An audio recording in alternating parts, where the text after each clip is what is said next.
భోగి పండుగ రోజు అందరూ కూడా సాయంకాలం పూట చిన్నపిల్లలకు భోగి పళ్ళు పోస్తారు.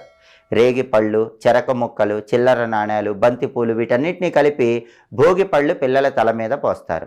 భోగి రోజు భోగి పళ్ళు ఎందుకు పోయాలో మహాభారతం ద్రోణ పర్వంలో ఒక కథ చెప్పారు.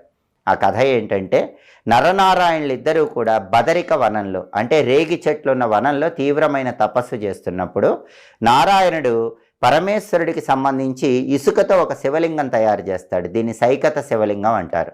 ఆ ఇసుక శివలింగానికి నారాయణుడు అద్భుతంగా పూజ చేస్తే పరమేశ్వరుడు ప్రత్యక్షమై నన్ను కూడా జయించే శక్తి నీకు అనుగ్రహిస్తున్నానని నారాయణుడితో పలుకుతాడు.